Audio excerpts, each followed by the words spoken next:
etavatalamaghanirharnaya pumsam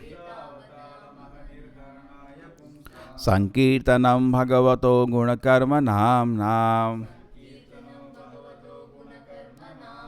vikrusya putra magavanya tajamilo api narayaneti miryamana iyaya muktim. Therefore, it should be understood that one is easily relieved from all sinful reactions by chanting the holy name of the Lord and chanting of His qualities and activities. This is the only process recommended for relief from the sinful reaction.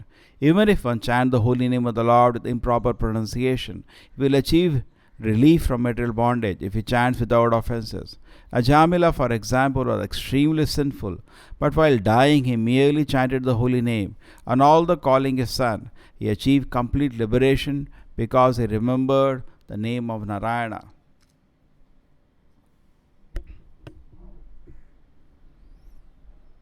So there is a story mentioned here of Haridas Thakur. What happens once Haridas Thakur went to the house of Hiranya Govardhan Majumdar. Hiranya Govardhan Majumdar are also the uncle of Raghunath Das Goswami, later who became a great Acharya in a parampara. So they were very respectful to the Vaishnavas. In fact, they were so rich, they were practically maintaining all the Brahmanas in the town. Correct? Previously, at least at that time, they were genuine Brahmanas and they were maintaining them. Now what happens is that Haridas Thakur was invited because he was very famous. Why he was very famous? He was chanting 192 rounds every day, constantly. In fact, he used to begin chanting in the morning and he used to eat after he finishes his rounds. So practically, and he used to eat little, and then some people used to invite. So he came to their house, he came. So the moment he entered, he was so famous for chanting that everybody said, let us talk about holy name now. Haridas Thakur has come. Yes. So they started discussing. They say, Haridas Thakur, so you all say the glories. I will say at the end. So people started saying, by chanting Hare Krishna mantra, your all papa karma will be over. So somebody said, you will get moksha if you chant Hare Krishna mantra. So Haridas Thakur said, these all kind of benefits. We don't need the holy name. The shadow of the holy name is enough for all this. So some people could not understand. That is called nama bhasa, abhasa. That is enough. You don't need Shuddha Nam for all this. Just like Ajamila also, he did not do Shuddha Nam. But he didn't also do without he did without offense. They were not making offense. This thing is properly understood. Suppose somebody does chanting with the intention that I will do sinful activities and then I will chant Hare Krishna. Krishna is very kind. He'll forgive me. Krishna, sorry. Just like in class we do. I do mistake, madam. Why you not done your assignment? Sorry, ma'am. We don't mean it. We just say it because now tomorrow we'll get another chance. Ma'am is very kind. They say teacher is very cool. He doesn't get worked up. So you can make 10 sorries. But then you can't cheat Krishna like this. Krishna becomes very upset. And rather that becomes an offense then. And among all the offenses, that is the most serious offense. So Haridas Thakur in that way was not offensive. He did not plan like that. He was a pious Brahmana chanting the names of the Lord, serving the Lord. Somehow he slipped. Prabhupada jokes. It's like when suppose somebody keeps a gun on your head. Do this. You are supposed to do. A poor fellow fell down like that. And Lord was always thinking, he's a nice person. How do I reclaim him? How do I save him? And he inspired him to name his last son as Narayana. And what happened because of that? Everything changed. Just by chanting the name Narayana, Narayana, Narayana, even though he was not referring to Narayana, his heart started getting purified. And with tears in his eyes, when the last time of his death, when Yamudutas came, he called out for his son for protection. Narayana! Something happened. He was protected. He didn't get Krishna Prem, but he was purified from all the sinful activities. For getting Krishna Prema, he had to sit down and do attentively. Please try to understand this point. If somebody chant the holy name of the Lord without any devotion, without any faith, still his papa karma will be removed. Shushusho Shaddadanasya Vasudeva Katha Ruchihi Syad Mahasevaya Vipra Punya Tirtha Nishevana Shanvatam Sakatha Krishna Punya Shavana Kirtanaha Hridyantasto Yavadarani Mukta Sangha Sajayate. He says when somebody takes to the service, or let us take the second shloka. When somebody takes to Shanvatam Sakatha Krishna, he starts hearing about Krishna, Swakatha. And all of us are absorbed in our katha. There are two kinds of katha, Swakatha and Krishna katha. I've seen something very surprising sometimes. Some people can talk about themselves for 10 hours, not even understanding how shameful it is to do that. And not even aware they're doing that.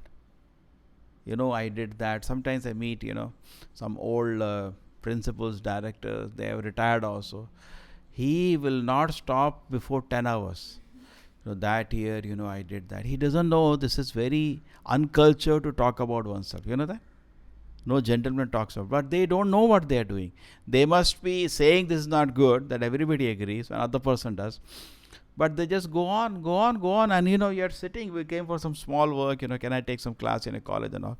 And to hear for 4 hours, goes on. And in between, they know he's getting tired. You want some milk, something. I don't want anything. You please leave me alone.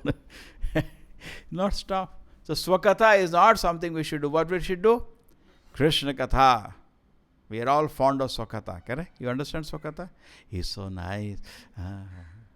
Swakatha. But Krishna Katha is something which is needed. So if you do even Krishna Katha, but without proper attention, without proper faith and devotion, it will still act. It will kill all your karma. Hare Krishna, Hare Krishna, Hare Ram, Hare Ram, Ram. Some people chant like that. No faith, no devotion, nothing. Don't worry. All the papa karma will be washed away. Don't worry. Correct? Sometimes some people begin devotees are doing Harinam on the streets and they're dancing. I've seen in the Western countries particularly, in India we are shy. Correct? Their dancing is part of life because they all go to clubs and dance. Actually, everybody wants to dance. I saw something interesting, I remember. Once I had gone to Mathura. I'll start with this, then come back to the story. So we were in that, that Krishna Janmabhoomi temple. And me and one colleague were there. So what to do? He said, at least we'll chant 2 rounds, say we come all the way. This is the birthplace. I said, chalo, that's very fine. So we both started chanting. And then as we're chanting, suddenly something happened. All the village ladies came. And there was one person who was singing some bhajana and all. They are all very, you can say, not very sophisticated, very poor. They're visible on their face. They started dancing. And all of us were surprised. Everybody was looking at them. And even the olden ladies, they're old ladies, they're also dancing. They're dancing in their own way, this way, that way. And, I was so happy to see that so naturally they were actually dancing is a part of life. Correct? Everybody wants to dance. So if you do not get them Krishna dance, they will go to ball dance. Correct? Actually, nature is to dance. So I was so, in villages, I think it's part of thing. Every festival, everybody dances. But today, that is closed. So they look for some party where they drink and they dance. So I was so happy to see that, people so naturally they were dancing. They have another thing there, local people. When they see the deity, they have to laugh. They see the deity, they clap. They say that we should be very happy mood in front of the Lord. We should not be sad mood. So it's another kind of an occasion. Is the thing. They come in front of the deity and they smile and they start laughing. They show external happiness when seeing the deity. As a sadhana. When a pure devotee, yes, when they see the Lord, he becomes very happy. But at least as a sadhana, they become happy. There's another sadhana they have. You are going to Govardhan Parikrama, I remember. There are Govardhan, you do Parikrama, it's a 27 kilometer Parikrama. And Kartik time, a lot of people are there. And a lot of local people come from Bengal, from Vrindavan and all. And they have this habit. Police standing, we wait, they are coming, be ready. The moment they look at the deity, they start clapping and they show very happy. Actually, we should be, but they do as a sadhana. It's nice. So I saw something, 2 things to learn from them. So what happens if you're doing now without just mechanically, That happens, I told you, in the West. We are doing kirtan, people come, they have a tendency, they dance anyway. So they don't feel shy. You see so many videos, correct? The ladies also come, men also come, they start dancing with the devotees because chanting it. That's why ISKCON movement became so successful in the West. But as they start chanting and dancing, they do not know anything what's happening. They don't even know we are chanting names of God, just like Ajamila. Correct? They're chanting something, some good music. Like we had an instance in Goa. We used to send a bus in a New Year time. So every day evening as the kirtan starts, a lot of foreigners used to collect. So one day what happened, it was say 6 o'clock in the evening. A lot of foreigners collected. They were getting things ready. So people started, when is the music? For them it's a music. And we dance, they also dance with us. So now what is happening at that time, they feel great relief. Why? Holy name acts. They don't get pure devotion at that moment because they're not chanting with faith and love. Correct? But the papa karma is vanished. Same way Ajamila also. Now I am a small person, my analysis. When Ajamila chanted, Narayana, all his papa karma was washed away. Correct? And because at his childhood he had chanted the name of the Narayana, he was a Vaishnava actually. Okay? And it is also said by some acharyas that he remembered his Lord at the last minute. When he chanted the name, because he was chanting continuously, indicating his son, that he even remembered the Lord. Whatever it is, he's starting, but he was not ready. He was not a pure devotee. Otherwise, Vishnu was taken immediately back to Godhead. So what did he have to do? He had to sit down. He went to Haridwar or some place and very attentively chanted Hare Krishna, Krishna Krishna, Hare Hare, Hare Rama, Rama Rama, Hare Hare. And what happened by doing that? Ready. Went back to Godhead. Vaikuntha Vimana came. So similarly, when we know, yesterday we discussed what proof we not need to know about the holy name. There is no proof needed. Ajamila life is a proof. Now coming back to the Haridas Thakur example, so Haridas Thakur told those fellows that actually why are you doubting? This is because they got very surprised. One person started shouting, what are you telling? Liberation is not so easy. After many, many births we get liberation. And you are saying moksha is by even Namabhasa. So Haridas Thakur said, why do you doubt? The life of Ajamila is there, Bhagavatam, correct? Why do you doubt? He started quoting from the scriptures. Kechit kevalaya bhakta vasute parayana agham dhanvansi kasana niharami bhaskara.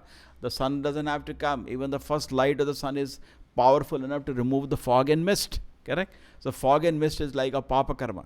So all the papa karma can be washed away even by first rays of the sun before even the sun comes, correct? So similarly, even though before the holy name of the Lord arises in our heart, even the first rays of the holy name is enough to wash all our papa karma. So there was a person there, Gopal Chakravarti. He was a tax collector on behalf of Hiranya Govardhan Majumdar. They were the jamindars, They had taken on the behalf of government tax collection. They got you get 20-25% cut. So they're doing that. So what happens is that Hiranya Govardhan Majumdar, their servant is there, and he hears this. He was very handsome, bright, with a raised nose. When he hears this, he was but a Mayavadi. He said, what is the nonsense? To get liberation, because Mayavadi did all of tapasya to liberation. And he said, liberation, just even Namabhasa is enough. So he could not understand what Haridas Thakur was saying. He got very angry. So Haridas Thakur said, why are you doubting? This is from the Shastra. He said, no, if it is true, if it is not true that by holy name you can be purified, I'll cut your nose. So people got so upset. Haridas Thakur is a respected saint and this person said, I'll cut your nose. So Haridas Thakur again said, please don't doubt. This is from the scriptures and all. But Hiranya Govardhan Majumdar, they were the host, could not stand and insult to such a great saint. Because he was even recognized by the Lord. He was Namacharya. From the Lord gave him a title. They drove him out of the place. Get out of this place. And we relieve you from the job. They threw him out of the job also. Okay? And everybody, they then fell at the feet of Haridas Thakur. He said, please, we didn't call you here to be insulted. But this fool has spoken some unworthy words. Please pardon him. So Haridas Thakur said, no, that's fine. He is a fool. He doesn't know. He doesn't know the relevant importance and the value and the glories. He doesn't know. The next one happened was that within few days, that person's nose fell off. He got leprosy and nose fell off. And Haridas Thakur came to know, he felt very sad. He left the town and went away. So it is very powerful. Holy name is very powerful. And then if you insert the Lord's holy name devotee, that is also powerful. There is no difference with Krishna and the holy name. You insert his devotee, correct? Then holy name become upset. That is the first offense. What is the first offense chanting the holy name? To blaspheme the devotees. That is the first offense. Holy name become upset. It doesn't like, why you are offending my devotees? What is the second offense? First offense, blaspheme the devotees dedicated. Then second offense to consider names of demigods like Brahma, Lord Shiva. So we should not do that. Krishna's holy name is so glorious. Why you are comparing it to the Devata's name? Some say you are chanting Hare Krishna. I will chant some other Devata name. That is not correct. There is no comparison. Why you are comparing the Supreme Lord to his servants? It's a great offense to do that. What is the third offense? Disobey the orders of the spiritual master. Now so many instructions are given to follow the regulated principles, to keep a life, pure life, and you are not following that, the holy name will not act. Then, fourth offense is blaspheme the Vedic literatures. So we should not do that. The Vedic literatures are guiding us to chant the holy name of the Lord. Then, fifth offense considers the glories of chanting Hare Krishna to imagination. Now we are just like that fellow, correct? Gopal Chakravarti. He thought all this is imagination, that just by chanting the holy name we can get liberation in imagination. Not true, it's a fact. Sixth offense gives a mundane interpretation. Some people say you're chanting Hare Krishna. It's a nice, actually, that raga. Hare Krishna, Hare Krishna. So you feel good hearing the raga. Another offense. It's the Lord's holy name. Why you are giving mundane interpretation? You are materialistic interpretation. So offense to commit sinful act to the strength of chanting the holy name of the Lord. Just because I am chanting Hare Krishna, I cannot do anything or everything. Correct? I should be very careful. I should remember Bharat Maharaj was punished even though he is a very advanced devotee. Correct? Eighth, what is the seventh offense? To commit sinful. Eighth offense to give. What is the eighth offense? Seventh offense. Eighth offense to. Huh? Yeah, we should not consider. Very good. We should not consider chanting the holy name as auspicious. It is equal to, Ashwamedha Yagna, giving charity, all those things. No. This is transcendental. Ninth offense is struck the faithless person. I hope all the hearers, please take it in a right way. Don't make an offender. I am just repeating from the scriptures. Ninth offense to commit preach the holy names to the faithless. We should not do. We should not reveal the Lord to somebody who has no faith. And what is the last 10th offense? Ninth offense is to, and what is the 10th offense? The last offense is that even after we hear so many instructions on the subject matter, we should not keep our material attachment. Okay? So if you are free from 10 offenses and you chant the holy name of the Lord, then you will get Krishna prema. Otherwise, if you chant mechanically with all the offenses, your papa will definitely be removed. It will always be effective. But if you want Krishna prema, the Ajamila, when he chanted without proper understanding, he did not get Krishna prema. What he got? He got freedom from sinful activity. That is also great. But later when he chanted with faith and devotion, after getting association of the Vishnu Dutas, he got Krishna prema. So we should chant with all faith and love, and our spiritual life will be enhanced. Srila Prabhupada ki.